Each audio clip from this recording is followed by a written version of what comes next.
Welcome. My name is Kelly Riordan. I'm a classical musician turned creative entrepreneur, and this is the best platform for musicians that are looking to shape their career by thinking outside the box. Welcome back. I'm your host, Kelly Riordan. This episode was made possible by the private music lesson business programs at Outside the Box. Today's guest is an alum of Outside the Box Scale, and we will be talking about wins, tips for building a private music studio, and more. Let's get into it. It feels so slow. Yeah. Oh my gosh. Hi, everyone. I'm so excited to be chatting with Chelsea Tanner today.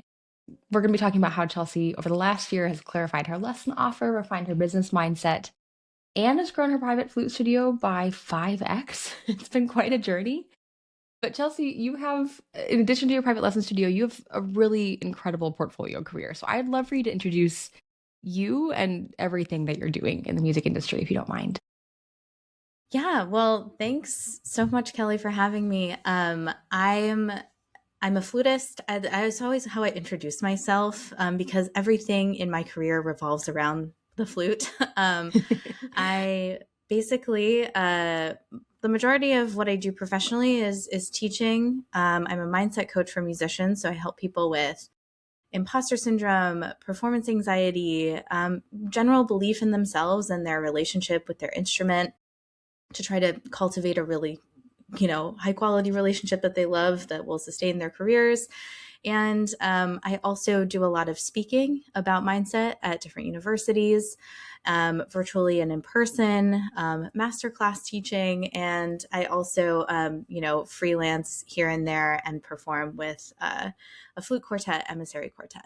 So yeah, got a lot of things revolving around the and just flute. a few things. Yeah. Just a few things on your plate. And I am on the flute faculty at the Colburn School Community School in LA too. So those are all and a content creator and a YouTube content creator and and a podcaster and yes, all those so things many other too. things. Yeah.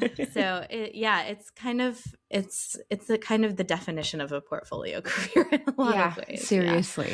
Mm-hmm. Yeah. Talk about, I made a post, I think even this week, talking about the like Frankenstein type career that doesn't look like the one that our teachers had, but is kind of increasingly the norm in the last few years in the industry, and how much fun that can be and how weird it can be. Yeah, you know that better than anybody. It's a lot, but it's so much fun. And as a result, we've been internet friends for a long time. Like, we've been connected on social media for years, just kind of keeping an eye on what the other one's doing. And I know I love watching your mindset content. It's so impactful. You know your stuff, girl. Thanks. Yeah, it's been so much fun to see yours too. I always, the conversation around what do we do after school is really important, and you speak to that so well. So Thank you. I appreciate that. So let's go back in the timeline a little bit to last December, just to kind of like orient the timeline. Now we're talking about pretty much the last 12 months of what's been happening in your work and your life, and a lot has changed. There was a pretty big event, I think, last winter, though, that kicked a lot of this off and put us more formally in contact. Tell us a little bit more about what was going on at that point. Yeah, so for about a year and a half, I worked at a company called Tonebase, and I, launched the entire flute platform, which is such an amazing experience. Speaking to, what knowing about online marketing and having online business skills can do, it can get you jobs, right? So the reason I think that I was a good fit for that position was because of all of the online business skills that I had acquired prior to getting to applying for that job with my coaching business and everything. And unfortunately, I got laid off about, I think I found out like late November of 2024. Yeah. So right before, I had to all of a sudden be like, okay, well, there aren't just a bunch of companies looking for people to create flute content and things like that. There's not really another job like that one. And There's so many options. Do you do you start auditioning for orchestras again? I've taken I think 23 professional orchestral auditions in the past too. So it's not, I was really serious about that route for a very long time. I'd been a visiting professor. Do I go that route? Do I want to go down the academia route again? And I had a lot of complicated feelings about that based on my experiences. And so I think I've landed on, I really want to just be in business for myself first and foremost. I want to have the security of no one's going to I'm not going to lay me off.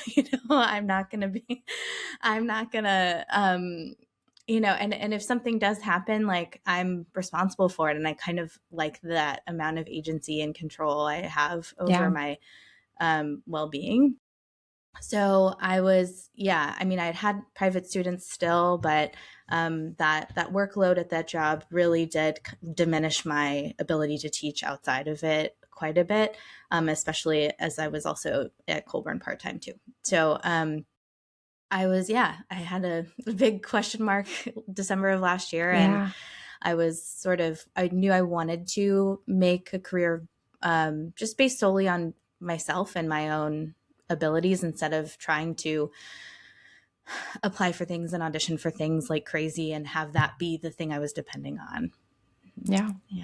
It was a big shift. It was a scary shift. I mean, I remember those early conversations okay, now what? And how fast can we get this up and running? Because obviously there's a big gap in income, which is stressful and not a fun place to be. Thinking back on that period too, as you're making the decision that you want to work for yourself, if we can go down the mindset path for a moment and borrow all of your wonderful knowledge. That self-belief. We were having a chat before we hit record about this too, and I think it's so challenging for a lot of musicians to build that self-belief, deciding that, I am capable of going into business for myself.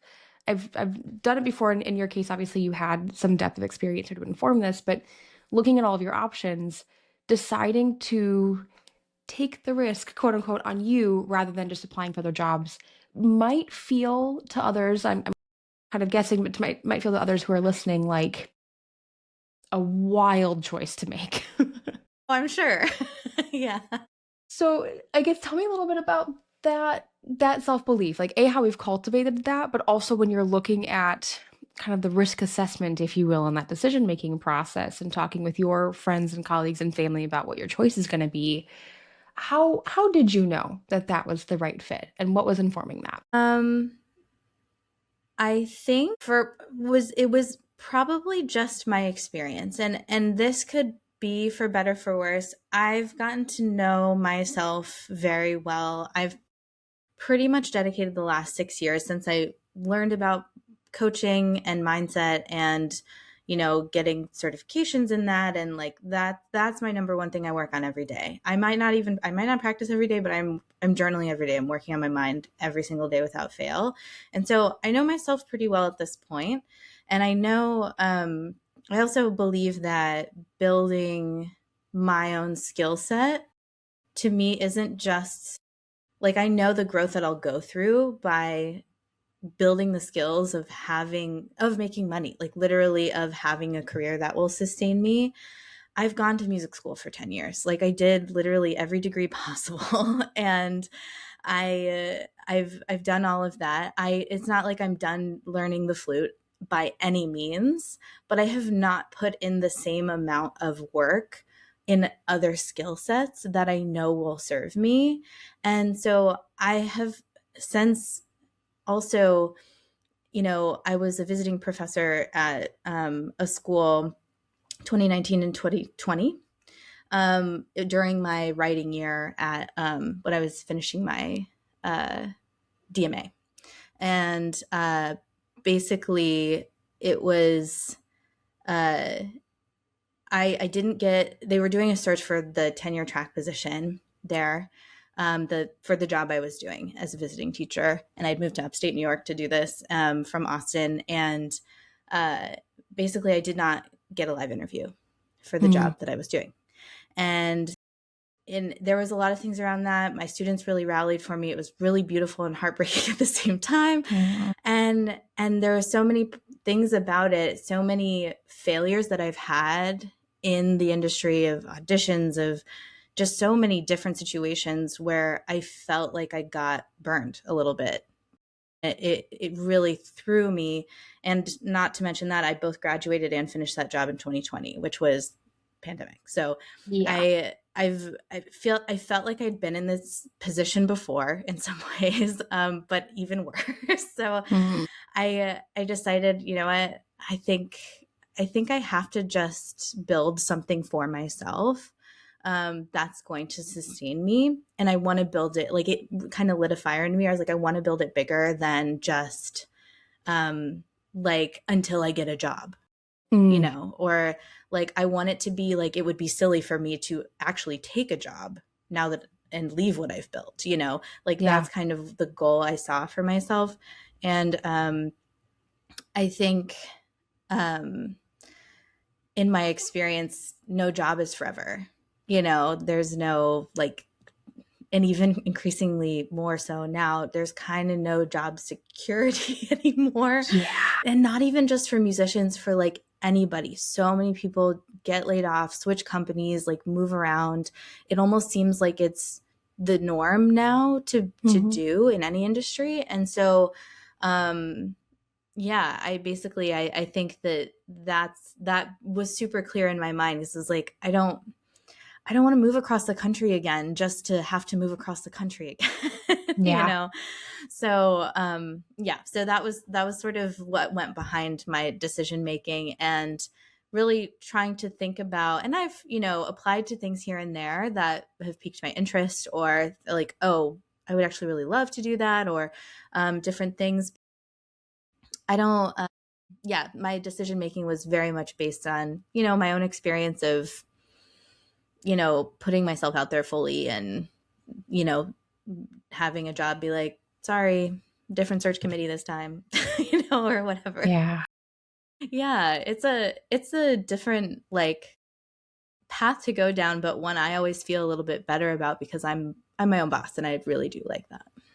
Yeah. Mhm. There's a challenge for us too as musicians in developing that business mindset specifically, right? Like understanding that yes, it's a risk, but also, I mean, like, okay, like between you and me, friend to friend, right?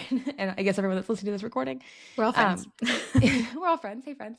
It's it's challenging to build that business mindset because I think that we've spent decades of our life being fed that kind of like starving artist type language and structure and expectation. And so when you start to break away from that or break the norm or tell yourself, hey, that's not for me, or I think it could be different for me, there's a lot of conflict internally in that risk that you're taking of um like I think back on telling my middle school or high school guidance counselor I wanted to be a music major, and he goes, "Oh, have fun delivering pizza."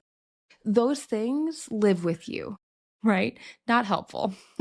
Not helpful. But those things live with you, and they can either live with you in a way that deters you from taking risks and believing in yourself, or it can live with you in a way that like fuels you to prove that to not be the case. And when you're looking at a big decision, like, do I go into business for myself, or do I leave a studio job, or do I leave this other position and take a chance on me instead? All those little voices, I think, can start to pop back up in your head, whether it's comments people made or just experiences that you've had, or friends or family that maybe looked, you know, kind of gave you a little sideways glance, like, you're doing what? What is the plan here? And it can really tear you down quickly, especially when you think about yourself as the service provider. So something that's really helped me, and I'm assuming for a second that it might have helped you too, is that business being a separate entity. Like, yes, I'm taking a risk on myself, but I'm also a business owner. I run this business, and the business is not me, and I am not the business. I work for the business and I provide the service and I do everything inside of it. I am kind of a one woman operation, right? But it's at the same time this separate entity. The business has a policy, the business charges tuition, and then Kelly or Chelsea, the individual, gets to show up and teach the lessons and have a really good time doing it. You kind of separate the money from the music for a moment. When you're really struggling with that money mindset, the business mindset, like taking a risk on yourself, I think looking at it as like this business that you work for that quote unquote hired you to do this work of growing it and then teach these lessons can make a really big difference in the decisions that you make and the actions that you take and the commitments you make to yourself too. Oh, totally. And also, it's thinking about it like a business providing value instead of you providing value is really helpful, because some people are, have so much mental drama about, I can't charge this much for lessons. I can't charge that much. It's like, well, it's not you, it's your business. And people, when they buy shoes, understand business, but all of a sudden when they buy flute lessons, it's not the same, right? Yes. Or it's a really an interesting thing. Or like people buy an experience to go, I don't know, swim with dolphins or something. Like that's a business. People aren't like, why can't you just let me do this for free? It's like there's a service provided. And I think that that at the very least, all of the business logistical stuff that goes even around getting on either a Zoom call or to a meeting in person with a student, like that's all the things they're paying for too. Right. Yeah. We just don't see, it's like an invisible container to them. But if you were to go to an experience elsewhere or a brick and mortar, they would be like, oh, you have to pay rent here. It's like, I think that having that mentality and valuing, oh, I'm not just teaching, I'm like keeping track of lesson notes. I have a really slick like way of communicating with my students that's like low friction and they can access resources. These are all of the things that I provide through my business. And so I think, separating that is really helpful in so many ways, but also being able to look at it and see the value of it, right? And I think that's one thing that can be so detrimental both to performers and teachers. I think, and this is something I talk with clients about all the time, is like, if you don't like the way you play, like you're gonna be so hungry for validation and you're gonna feel really insecure and you're gonna want everyone to tell you you're doing it right. And that's not a hireable energy, right? Like for an audition, for example, and people can hear it, right? Because they don't have that energy. So they're going to be like, that somehow doesn't fit. Maybe I can't explain it, but we didn't like it as much. And it even comes down to that, I think. But it's the same thing in pricing your lessons or whatever it might be. If I don't believe in what I teach and I don't like the way, or like I'm insecure about how I'm teaching or this or that, or how I go about, maybe I don't know something and a student has a question and I don't know. That happens all the time. And I just tell them, here's this amazing person who knows the answer, right? Like, or let me look that up, just like. Or let me email my old teacher. Do that all the time. Yeah, exactly. Give me a sec. I'll get back to you in a week. Right. It's sort of like, okay, it's not that I'm not good enough as a service provider. It's I have resources they don't also, and so I'm able to connect them with people. That's valuable, right? And so I think that there's so much more than just, and I think we had a really good conversation, one of our early conversations of, my ideal student and things like that. We were talking about like undergrad and graduate prep stuff. And I know a lot of people, like I'm well connected. And I think that that's a value. And I didn't even think about it, right? Like I think, when we got on that call, and there's certain things that without working with someone or with a coach or whatever, you don't see those things mirrored back. You don't see from a different perspective. And this happened several times through Outside the Box, actually, on like different calls of like where, someone would be like, why isn't Colburn in your email signature? And I was like, oh, right. And I even forgot it at the beginning of this, right? Like you it's so everyday to us, but I think that like utilizing every facet of what you do and valuing it yourself and like really recognizing, like spending time recognizing it is really important, because then you're like, oh, right, then my price makes sense. then, I can, move forward from there. But yeah, I think that that's such an interesting thing where if we really think about it, we provide a lot of value to people. And this idea that we are going to be starving artists is, I think, one that has been used to, I think, control musicians forever. It's funny, like I introduced myself as a musician, and some people think like, oh, like Taylor Swift, blah, blah, blah, like big musician. And they don't know about working musicians, like very much like working actors, or like actors who are like maybe in little scenes and here and there and all these things. And just being able to provide for themselves through it, but they're not like the biggest star. And I feel like working musicians it's very similar. And I don't think that we have been able to see the value in what we do as clearly as we could in order to change that culture. Because we kind of just expect to not make a lot of money. But I'm like, why aren't we questioning this? Yeah.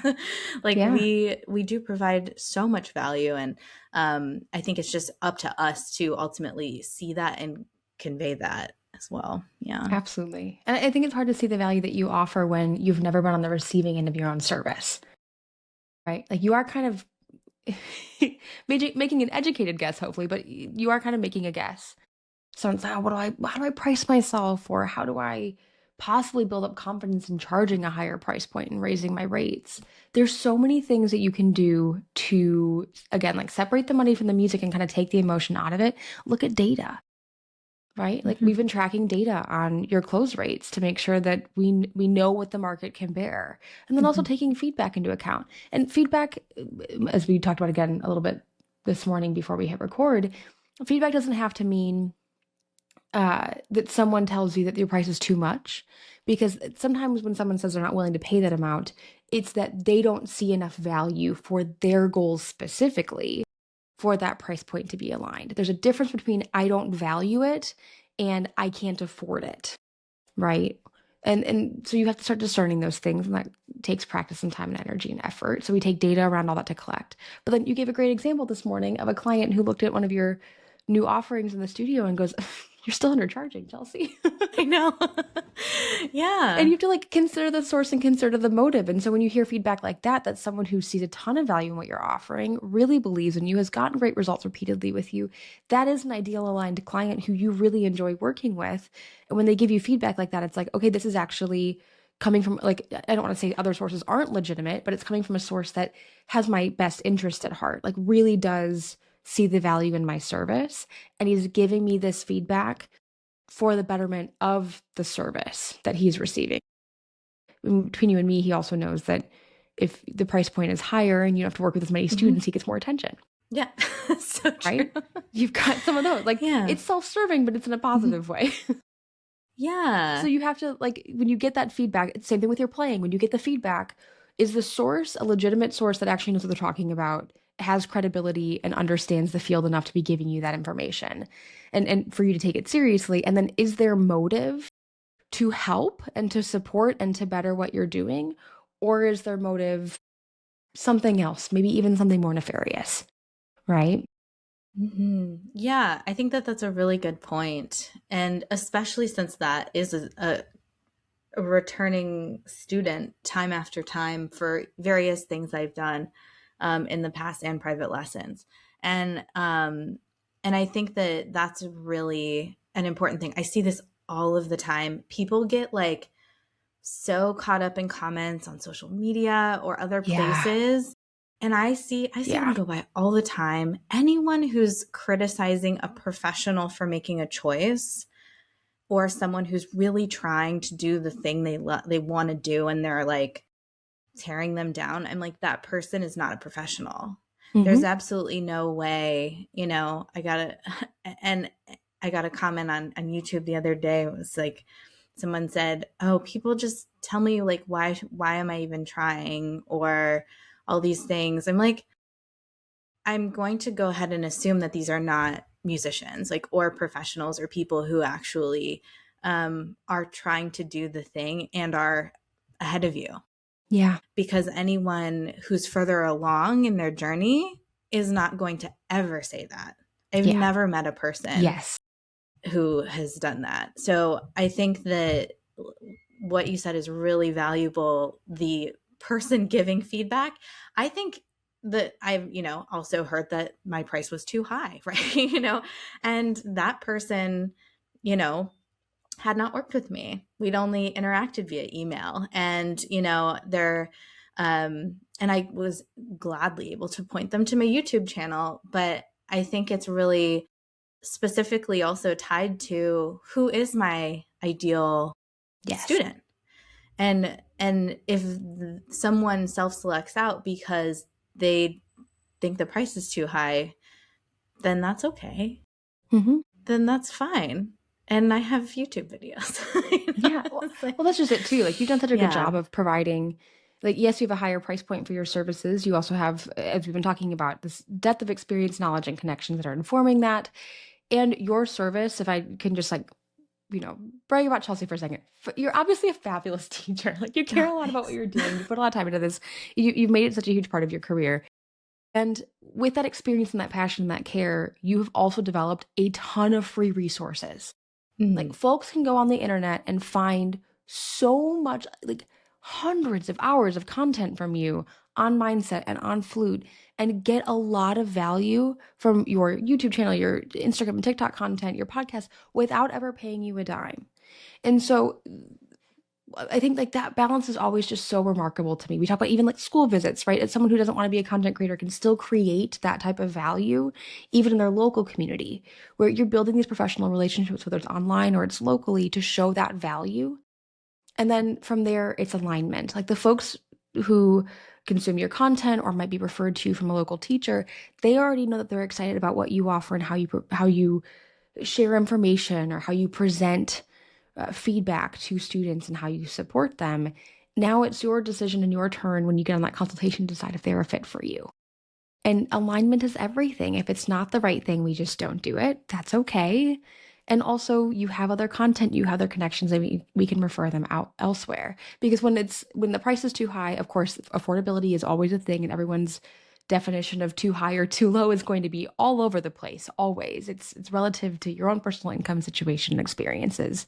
So there's a big spectrum there. But I think the other piece as musicians is, again, it's not Chelsea the person that's charging that money. And therefore it's not Chelsea the person that someone is deciding on working with. It's the experience that they get out of it. So it's not that you are not valuable enough to them to pay that money. It's that the experience and the results for them aren't exciting enough or aren't valuable enough to match the price point and to allocate their resources in that direction. And why does all this matter? It separates the emotion out of it. Like, when someone says no, that's expected. And in fact, we should be getting no's. If we're not getting no's, then our price isn't high enough. 1,000%. You could probably be doing a lot less work and making a lot more money, which means a more fulfilled, balanced musician and teacher and artist. And all those things are good too. But you have to have that data and ways to kind of take the emotion out of it as a musician, because otherwise I think money and mindset around money can be so stressful for a lot of us, for all the reasons that we're talking about, that you can just get stuck there and spiral, Oh my gosh. I can't tell you. I started my online business journey in like 2020 when I was first starting out coaching. And I was like, what do I'm like, I've never coached people before. What do I start out at? Like, what does this happen? I've struggled so much with that. Just like literally raising my price because I like felt really empowered one month. And then I was like, oh, but then I'd get discouraged or something would happen. And then like when it was me, it was like, then it would affect my price. And then people got confused. And, it's just, I've done all of that. So Yeah. I think that the idea of having this mentality of, this is the business, this is the value that they're getting, isn't me. Yeah, they're not buying you. Right. Yeah. Like, they're using the resources I might have to better themselves. and for me, that goes for coaching and for teaching. And so I can facilitate that. And I know I can facilitate that. But I think that it is interesting. We hardly talk about sales in music, which I think is just so under talked about in so many ways. Yeah. Because if you can't convey the value of what you do, you cannot, like, why are we hiring you? Why do we need live music? Why do we need, like, all of that is a sale. Like, you need to sell someone on the idea of why live music is important, or flute lessons or lessons are important, or anything like that. And I don't think we think enough about that a lot of the time, and sort of just hope someone's going to hire us or hope that it's going to work. But I think that's, once again, like a skill that can be developed and known, and you know, getting good at that plus being really good at your instrument, like 1-2 punch, like that's a really good combo, right? Like I don't know, I think that the pricing drama definitely goes away once you know, oh, I've created also value for myself because I know how to teach myself. I know how to coach myself. I know I've done the work that my students are doing. And that's such a valuable piece. And yeah, I think, and if you feel like your skill set isn't quite there, like there are so many levels of like how to get there and how to do it, and you know, ways to go about it that can still feel aligned, like you said, but aren't but don't feel so high pressure that you're like, oh my gosh, I'm so overcharging, and you can't even focus on the lesson. You know, like that's a whole like if you're thing. going in and all you can think in that initial conversation to consultation is like, there's no way they're going to say yes to this price, then just like you said with the energy around an audition, if you don't believe in yourself, why would a customer believe in you? But again, it's not buying you, it's buying the experience that you provide. And those are very different things. Like they're not buying who you studied with, they're not buying the auditions that you've won and lost, they're not buying where you went to school and what performances you've done in the past. What they're buying is how it feels to work with you and what results they are going to receive, and what guidance you're going to help and what help give them, and what support is going to happen in the lesson and beyond. So you have to articulate that clearly, which is something we spent a lot of time talking about and refining, and creating that flat rate all-inclusive offer so it is super clear. But it also has to be something that you yourself crafted. You're not copying and pasting from somebody else, because it is about that alignment. I have an aligned offer that matches 1 or 2 particular ideal students that I get really excited about working with. And when the fit is there, the fit is there. And when you approach it in that way, it's not like, yeah, we're selling something, but it's problem solving. It's not sales as in like, buy my stuff right now or else, like pushy, pushy, pushy.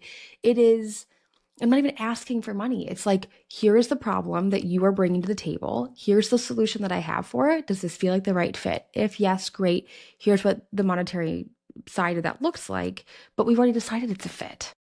So it's a lot smoother in that conversation now, because it's value first, it's alignment first, and problem solving first, and support and education. And then the money is just something that we have to do to support that, as opposed to the entire reason that we're meeting. Yeah, absolutely. I think it's like, it reminds me of this. I think it is like the experience you provide. It's also creating possibility in the minds of people. Yeah. You know, Ooh, yeah. I think that whenever I heard a coach once describe this, I was in this marketing program, and they were like, you're not selling the plane ride to Hawaii. You're selling going to Hawaii. Like when you see ads for airlines, they're not like, look at the plane. They're like, no, kind of don't look at the plane. Like, you're gonna have a really cramped, uncomfortable seat and the palm tree, right? Like, like you're gonna ignore the fact that we're packing in like sardines. Yeah, right. Exactly. Like, but look at, and then you can see what kind of person they're trying to attract, with the kind of ad they're running, right? So you can also see that in people who are selling anything, right? Like Yeah. I know like what my ideal student is not someone who's looking for, just like lessons kind of, Yeah.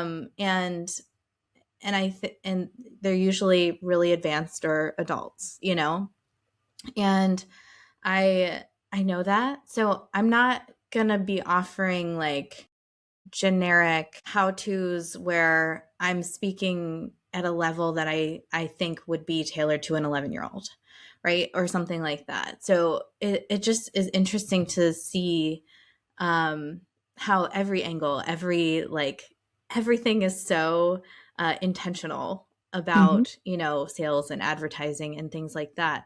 And I think that also part of the cool thing to get to be a host for someone, I of course, like I'm thinking about coaching. If someone comes in also in flute lessons or coaching or anything, it's like, how do I create this vision of like what's possible for somebody? Because they don't know yet. Like they can't probably see it yet. And I think that that's sort of the magic of what we can do. And it's like, oh, I've done this and I've done this with so many students. I know that this is absolutely possible for you. And I think especially in music, a lot of people are told, why are you doing that? Instead of Yeah. Yep. oh yeah, let's go, let's do this, and I think that yeah, definitely. And just as an aside, I feel like one thing that I learned in coaching that I feel like applies to music teaching so much is, as a coach, my job is to believe in my client. Mm. Like I'm believing when they're not, or if they have a goal and I don't believe they can achieve it, I should not be their coach. And same with teaching. Like if a student has a Yes. goal and I don't believe that they can achieve it, I should not be their teacher. And Mm-hmm. I hear a lot of feedback from people saying, my teacher told me I'm never going to make it. They don't think I should do. I'm like, you need a new teacher. Like Yeah. there's point blank period. Like we're not going to entertain that. And I think that that's something that uh, that's something that's really, I think, served me as a teacher, especially because if someone's entrusting me and I'm getting frustrated, I need to take myself out of it, which I think is very similar to like taking yourself out of the business. Like, oh wait, what preconceived judgments am I holding about this situation? Am I expecting the student to not have practiced again? How is that energy affecting them? Just Yeah. like all of these things all the time of like not controlling, but deciding our expectations consciously, I think really plays into not only how you teach a lesson, but like how we expect ourselves to succeed in business or in anything. Mm. Yeah.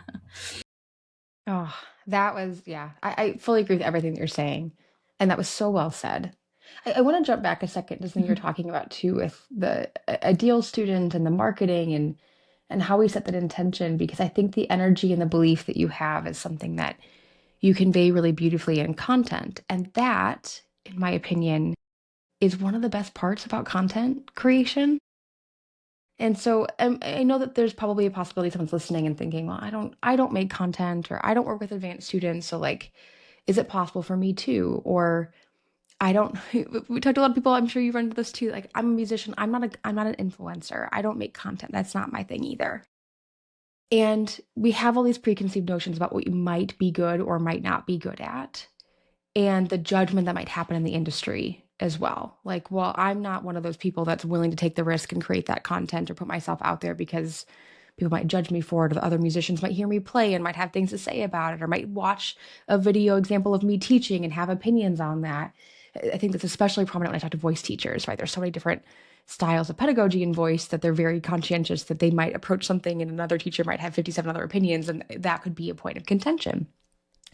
And consistently, my response to that is, you don't know if you're good at it yet because you've never tried. And better yet, it's going to take like a year or two. Like, just like your instrument, you weren't good the first time you picked up a flute. I certainly wasn't good the first time I picked up a clarinet.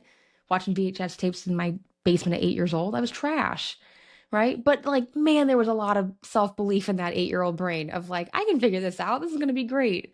And you almost have to approach, like we did with music when we were younger, you have to approach it with that like childlike wonder of this could be really fun if I allow it to be fun. In the way that we enjoy teaching, we can enjoy marketing. In the way that we enjoy teaching, we can enjoy the sales, quote unquote, process of that problem solving and that meeting people and working together to solve their problems. We can enjoy the content creation and the audition prep process. There's so many things that feel stressful that when you decide, like you're saying, that they're actually fun and exciting and that they hold a lot of promise and that you yourself hold a lot of promise for them too, um, it just, the whole thing becomes more fun. Like, yes, it's business, but that doesn't mean it's not exciting. It's business, but it doesn't mean that it's not creative. It's business, but it doesn't mean that it's not an expressive outlet for you and a way for you to focus on your music still, right? All these mindset pieces, I think a lot of it really does boil down to decisions, like little tiny micro decisions that you're making 1,000 times a day. Is it easy? No. But once you start to make them and you refine those patterns, man, it's so much fun on the other side. It's so much fun on the other side to just like have that playground in lessons or have that playground online or in marketing or whatever it is to just try stuff just because you can, you know? Yeah. Yeah. Oh, 1,000%. I mean, and this is what I'll go to schools and people ask, like, what happens if I post something? And like, I feel so horrible about it. I can't stop thinking about it. I'm like, you can delete it. Like, you can delete you can draft Did it. you know? You can sit on it for months and drafts if you really want. Who cares? Right. I think people forget how quickly people forget. I remember there was one Yes. year, I was like 2021, I thought I was going to quit flute for good. I was like, yeah, I had an 8-month. What? Sorry. Yeah, I was like, I got into coaching and I was like, I don't think I need to experience this amount of rejection again. I was like, Yeah. I was in a really stuck mental place, which, where I was like, kind of no one wants what I have to offer flute wise. There's a global pandemic. Like, what am I even going to do here? Like, what if I can play the flute. Like, I'm not going to forget how to play the flute in a year. I don't know, whatever. And so I didn't practice for like 8 months. I was like throwing myself into coaching, and I changed my Instagram handle to, it was Chelsea Tanner Flute. I changed it to Chelsea Tanner Coach. I went through this whole rebrand identity. I was going to work with people on body image because that's the thing I knew kind of second best from, music stuff. And I was like, I created this whole other program. I did like a test program with like musicians working on body image. I was like, this is going to be my new thing. I'm not going to play the flute anymore. I was like, I did that for like 6 months and I was like, you know what? I'm really sad. I've missed the flute and musicians are my people. I don't really want to talk to other, I'm just kidding. I love creative people. I love musicians. And so those are like my people. And so I was like, okay, this is actually what I want to do. And it gave me a lot of clarity, but no one knows that happened. I guarantee you, yeah, shocked me. No one knows. So like, if like truly, it's like 5 years later, no one cares. Poof, gone. Yeah. No one thinks about you as much as you think about them thinking about you. Right. No one. Full stop. And you post something and they see it and they scroll by and in 30 seconds, it's gone again. They forget, like, think about how much content people can doom scroll through in a single afternoon. They're not remembering what you posted. They're too busy worrying about what you think of them to think about you. It takes a lot for someone to remember what you said on social media. Like, I will scroll sometimes and I get done and I'm like, I have no memory of what I watched. Nothing. Like maybe one thing if it was really impactful, but truly that's the kind of like rabbit hole we go down, right? Mm-hmm. And so if you're going to be part of someone's scroll, great if you can like catch their attention. Not to say that like what you have to say isn't important, but it is a really interesting way to experiment and express yourself. And some people are opinionated on the internet. I know a lot of flutists who are really afraid to put their playing out. A lot of musicians in general don't want to play because they're like, well, what if this isn't representing myself well? I was like, once again, delete it later. Like, Yeah. post now, delete later. Doesn't matter. Like, you can, or just have it up for the archive and like, look how far I've come. Doesn't matter. Yeah. No one is really like, I have to say, unless you're pitching yourself for concert series and you want to go down the soloist route, like that's a whole other thing. Then people are like, what are your recent performances? And then even then they might just look at how many, like, what's your presence online, right? Because that helps them. And then you're going to send YouTube links, right? Like there's just not going to be a ton of people scrolling through your TikTok or your Instagram trying to be like, let me find this thing and nitpick it. And if we think about it realistically, but I also know that this happens at every level, and I got a front seat to it at my job at Tonebase because I worked with the best flutists in the world, and there were the biggest pushback when I was trying to recruit artists for the platform is, well, what if people disagree with what I say? You know, and everyone knows that that's a possibility. But if we think about it, we're sort of creating our own authority in some ways where, okay, if I try this tip and it worked, then you're giving people results ahead of time. And that's why I don't ever like not post things. Like I give away everything I know online. You don't gatekeep it because it's 1 ounce of what you can actually get them through. Right. With one-on-one coaching. Yeah. Exactly. Right. So if you work with me one-on-one, it's going to be like 100 times the speed of whatever you can piece together online. And I think that, you know, providing value ahead of time will get people results in their own lives. And they're like, oh, wait, let me listen in a little closer. And then they'll maybe watch more. But that concern is never ending. That will not ever go away. There's never a time when you are basically like, oh, well, I want everyone, like everyone will agree with me. It's like, they won't. It's fine. I just know what works in my experience. And I think the more you can build, like people can build that up for themselves also, and sort of doing that. But you can't do that in a vacuum. You gotta like teach, you gotta prove your own concepts. And I feel like that the content part of it is so, for me, it's completely built my entire career. And I don't say that like lightly. Yeah. Like there is no me doing most of what I do. Maybe some of the teaching stuff I would, you know, but like I really think that the opportunities that I've had in so many ways have come because I post on social media. It's led to, I mean, if we talk about the studio for a half a second, because we've gotten in so many other directions, which is so much fun. No, I am loving this, and I'm so glad that you're willing to go there with me. So thank you for sharing your energy and mindset too. This is how the studio grew by 5x. Like this right here that we're talking about, it was the refinement of the business mindset and locking in what the offer was going to be, and then it was content and letting people see not only your teaching self, but then reminding them that, hey, by the way, I also have lessons available and we can chat about that if you're interested. And when you approach it in that way in the content, your content was never an ad.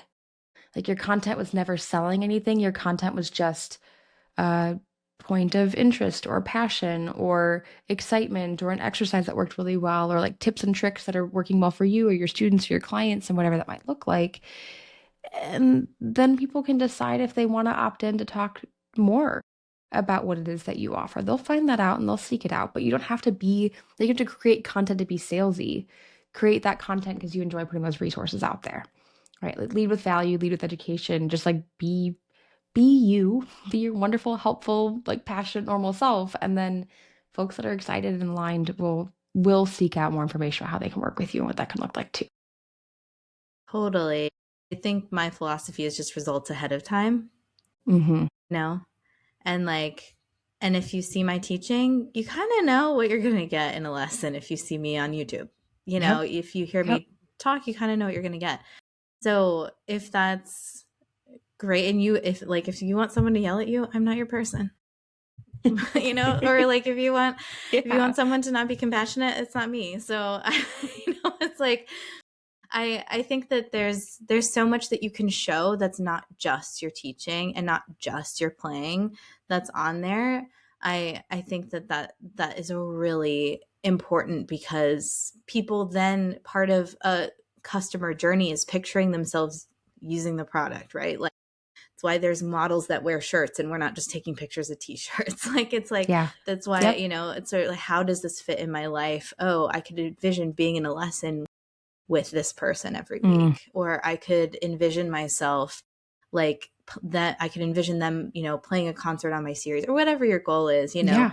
um, just to sort of like get that in the minds of people, because if you're selling a service where you talk to them and they've never spoken to you, Heard you talk. Yeah. yeah, Like, yeah, your playing matters, but also like the rest of it honestly can be even more impactful. And to your point, you might put content out like an approach or your energy and your personality, and it might not be for everybody. And that's also the point. Like, let them self-select out so they don't waste your time by inquiring with you and asking about lessons if it's not a fit. Or if they comment they don't agree, okay, now what? Like, again, okay, consider the source, consider the motive. Is it helpful feedback that we want to like take to heart and kind of do some self-reflection and make some improvements on or learn more about? Cool. Then you take that information and you adjust, just like you do in your own lessons, by the way. Like, you get feedback and then we adjust and we try something different. Or maybe it's not helpful feedback. Maybe it doesn't have great intentions behind it. Maybe it was just like an anonymous account that left a stupid comment. And again, if they're not ahead of you and they don't know more of what they're talking about than you do, then did it matter? Like, yeah, bing, it bounces right off. You know what I mean? yeah, yeah, absolutely. There's always going to be like bots or trolls Oh, or whatever. yeah. I've had a couple where I'm like, why are you? But just like, you can also block people. Yeah. Like this, Yeah. it's so, Yeah. it's like you can delete If you posts and you don't can like block me, why are people. you still here? Right. Yeah, Like, it's I would fine. love for you to not look at this then. Yeah. Yeah. It's a Uh, mutual, the feeling's mutual. It's okay. We can just be done. We don't have to be friends. It's okay. It's yeah. okay. Super down. If someone's bringing really negative energy to any page of mine, I have no trouble. Like, I understand, like, if someone's genuinely challenging, I want to understand your point of view, I want to understand this or whatever, sure, like, let's have a conversation. I'm so excited about it. If someone's like dismissive and hurtful, goodbye. No, I'm not gonna engage, right? So I think that Yeah. there's also a good amount of like self like once again, like valuing yourself and Hmm. what you know, and also knowing when someone's coming in with intentions that are hurtful, and like Yeah. being able to stand up for yourself by either blocking them, deleting, whatever you need to do.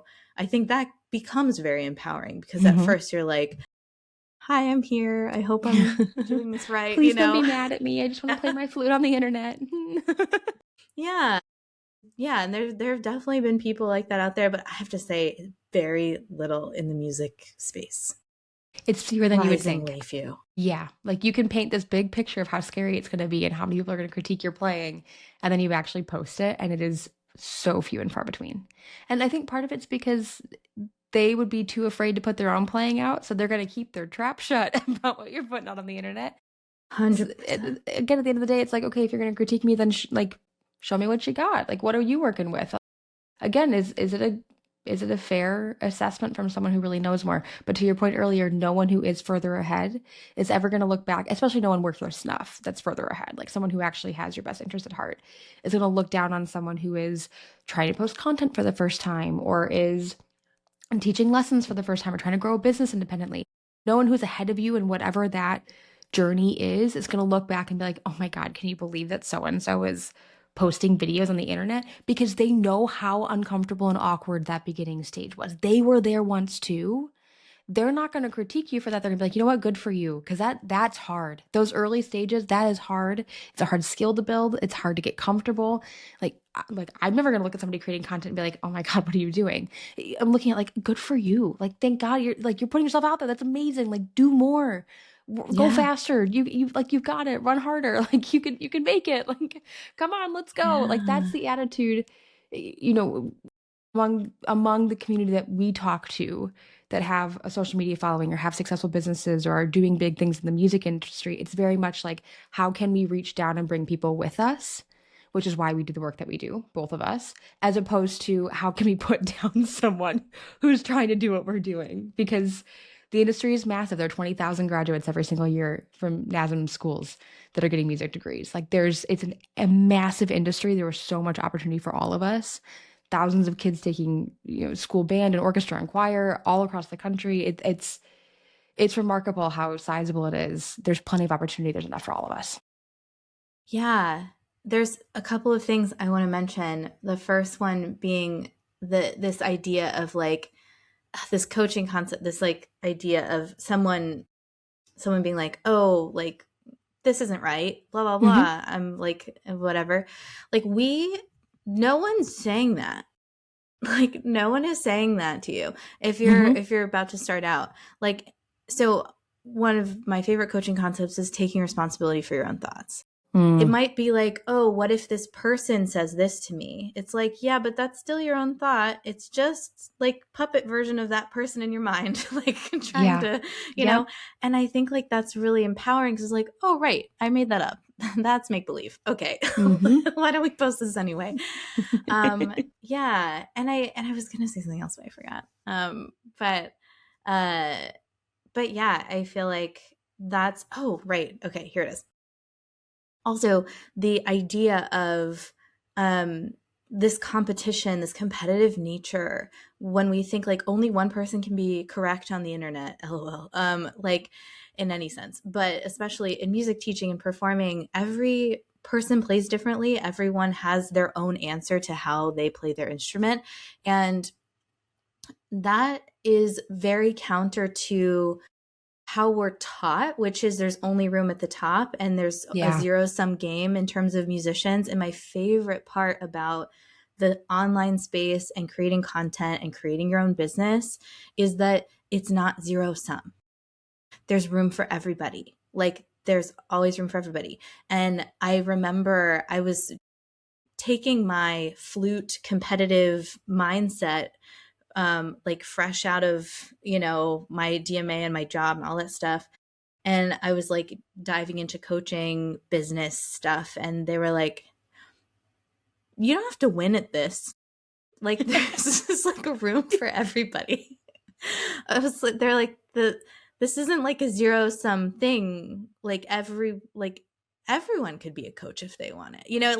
Like this is, you're creating your own experience for people. It's not a thing you have to win at. And I was like, oh, right. Okay. Yeah. So this is ideal student for every teacher, ideal student for every teacher, ideal teacher for every student. Like it's the same thing, that there is a unique need and a unique offer. And it all comes back to that alignment. Like it's okay if it's not this student right now in front of you, it'll be somebody else. Right. Yeah. I've had people say, I've been following you for years and now I'm just booking a consultation, it's like, great, awesome, but I think that's also, that's a big one that I had to kind of unlearn, that mentality of, zero sum, like there isn't room for everybody, because there is. And I think also in music, we can create room for everybody. Like, it's so in our head. And like I think the academic setting that we've all gone through really did not help with that. But that's a conversation for another time. Definitely. Oh my gosh. I think like final couple little wrap up questions for you, because I've used up way more of your time than we intended, but it's been so lovely. This is and I the most appreciate fun. you. This is the most fun thing. Giving all of your energy. This has been incredible. I think one question, obviously, as we're like talking about coaching and everything, you know what you're looking at when you're looking at a program like this. Candidly, I was so shocked when you reached out to us. You're like, I'm gonna grow a lesson studio, I need help. I'm like, you want my help? Yeah. Really? Like, you look like you got it all together online. Like, and you do. You absolutely do have it all together. But it was just such a lovely surprise, and it's been so much fun working with you. What made you want to reach out, and how did you decide that Outside the Box was a good fit for you? I think that I'd been following you for a while, and I didn't know. And I think you also really lead with value. And so I didn't even know you're offering. Like, I was just like, wait, this can help me. I'm in a place where I know I want to build. I want to build my studio. I don't know. I know more about how to do that with online coaching, just things like that. But lesson studio, I've never lived in a place long enough where it was like sustainable for me to like really root myself into a community. And I decided I wanted to do that here. And I was just going through a big life transition. And I know that I had a lot of blind spots when it came to how I was probably like I just like felt like, do I reach out to schools? Like, do I want to teach? Like, there was too much confusion going on. And I know that indulging in confusion is like a way to get nowhere fast. So I saw one of your posts for a free like conversation, basically, to talk with. I think I talked with Lindy, who I had actually worked with before, which is like the best, because and everyone at Outside the Box is the best. I actually found a community of people in the program here in Long Beach, which is so crazy. Which is so fun. See it in a couple weeks. Yeah, I know. And it's just like and I think it was the transition and everything. I reached out. There was just really good and like organized energy around all of it. There was just kind of every base was covered. Everything felt like I could be like held in this program. Anything I needed would have been there, and support as well. I really appreciated when we spoke, you're outlining everything, just sort of like, this is once again like creating the vision of like what might be possible, and really being able to talk through all the logistical things, like lesson rates, the flat rate lessons, the different structures of what could be possible to make it a sustainable source of income, instead of just like, oh, this person canceled. Guess I won't, go to this concert, or, I won't do this other thing that I had planned because I won't have money for it. And I think that, that approach and just kind of like seeing that really helped me kind of make that decision, because I didn't have that. I had that with coaching, and I know I could have applied it in kind of like a messy way to teaching, but both my parents are private lesson teacher, or taught private lessons when I was growing up. They're both violinists. But they also both had orchestra jobs. So their teaching was very much on the side. They wasn't run like a business. It wasn't their main thing. They would never have considered themselves entrepreneurs. So I think that mentality shifted a lot as well, because seeing that example is so stuck in my mind. And, teaching's always been the thing that I did privately on the side to like my university jobs or whatever, or school or whatever it might be, instead of being the core, of what I do. And so I knew that shift had to kind of change. Yeah. Yeah. Well, I was so thrilled that when you reached out, I'm so thrilled that we have had the last few months together in this work. Stoked to see the growth that's happened in the studio, obviously, and we've got more work to do and more growth happening. And of course, it's just exciting to see the momentum continue. And I know like you're in the middle of a new offer launch right now, and that's been going really well. So many exciting things happening as we head into 2026. It's going to be amazing. Yeah. Final thing, I think if we just want to do a little shout out, because we talked a lot about your offers and services, both for flute and for mindset coaching, which mindset coaching for musicians is endlessly important, in my opinion, especially if I go down like a 30-second tangent. Athletes get sports psychologists we need the same thing in music. It is the same level of pressure and intensity and psychological stress, if not sometimes more, because it's an artistic endeavor as well. So I think that that support is incredibly important. Let's say someone's trying to find you on the internet, they're curious about what you're offering. Where could they locate you to maybe see some of that content and follow along? Absolutely. So my Instagram is kind of like the place I post most frequently every day, basically.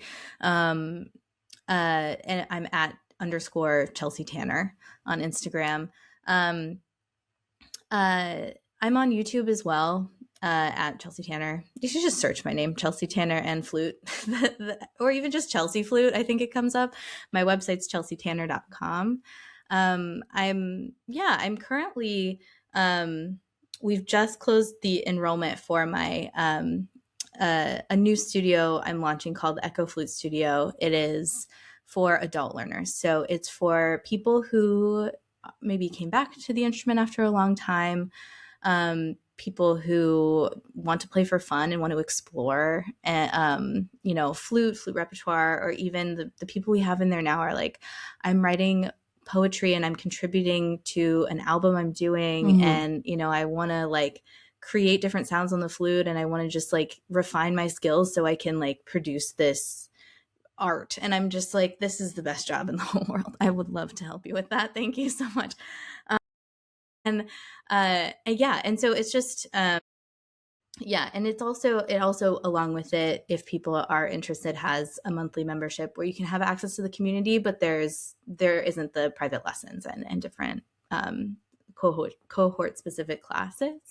And then I will be basically shifting also my mindset coaching offering that isn't what necessarily I've done in the past, but to a 6-month coaching container for one-on-one clients. So it's sort of a longer term process, but I've found that the best results are really high touch weekly coaching sessions over an extended period of time, because you cannot change your mind in a month. Like you can, but if you want to really, commit to changing how you think and feel, it takes some practice and some time. So those are mine. And then of course just flute lessons for, everybody who, not everybody, but people who want prep for college auditions is a lot of people I work with. So it's amazing. This has been so much fun. It's always fun catching up and chatting with you, but this has just been a really fulfilling conversation for me personally. So thank you for all of your thoughts and your energy and your time and all of your extra time. I really appreciate it. Thanks so much, Chelsea. Thank you for having me. And I've just had such an eye-opening experience with Outside the Box. And so thank you so much for providing this service for people. It's like like you said, it's the stuff you don't get taught in music school. It's the counterbalance to like, okay, how do I live now that I have these skills? What other skills do I need? So it's just amazing. So thank you so much. I appreciate that too.